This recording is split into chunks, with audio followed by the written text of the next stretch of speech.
মার গুড় দিয়ে রুটি, চিনি দিয়ে চা, চার সঙ্গে একটা সিগারেট হয়ে গেলে ভালো হতো। এবে এখন চা খাওয়ার দরকার নাই, অনেক রাত হয়ে গেছে, একেবারে ভাত খেয়ে ঘুমিয়ে যাবো। দাদা সকালে কিছু খাই নাই। তোমার বাচ্চা হচ্ছে না মানে তোমার মেশিন ঠিক নাই। তোমার হাত পা থাকতো ভিক্ষা করছো কি গাড়া মারাতে, খেটে খাও গা।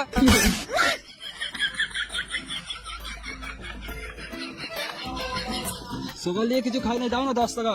সকাল থেকে যখন কিছু খাও নাই তখন আর কিছু খাওয়ারও দরকার নাই, অনেক রাত হয়ে গেছে, মুতে ঘুমাও গা।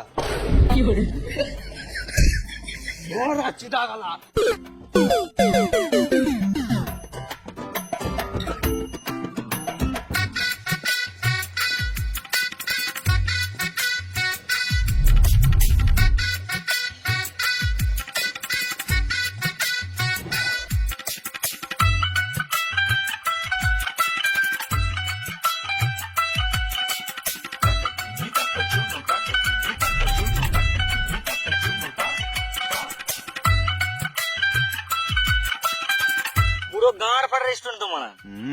বালের রেস্টুরেন্ট মারা, এত বড় রেস্টুরেন্টে একটা লাইটও নাই। রাজ, তুই খাবারটা অর্ডার দে, আমি বাথরুম থেকে আসছি।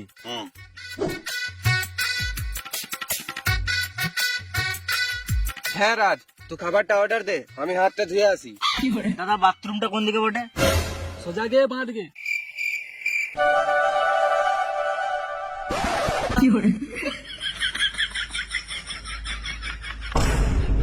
এই তো একজনকে পেয়েছি।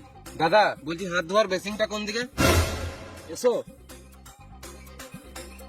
ওই তো ওইখানে আছে, চলে যাও।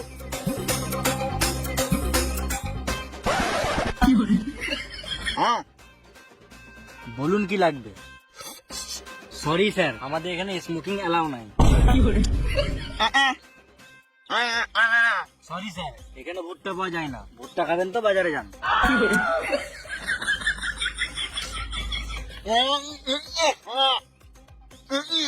স্যার আপনি পা ধুবেন তো বাথরুমে যান।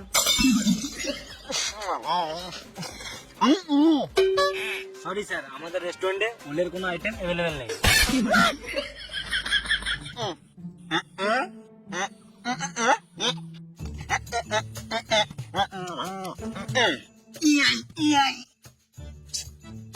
স্যার আপনি কোন ভাষায় কথা বলছেন কিছুই বুঝতে পারছি না, বাংলায় বললে একটু ভালো হতো।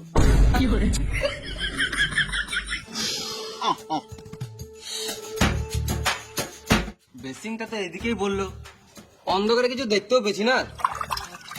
এই তো জলের সাউন্ড আসছে, কলটা মনে হয় বন্ধ করতে গিয়ে ভুলে গেছি।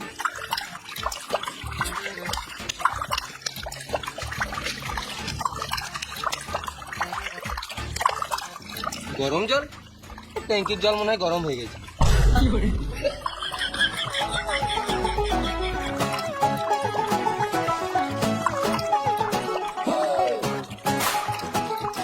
এই মারা, কলটা বন্ধ করতে ভুলে গেলাম।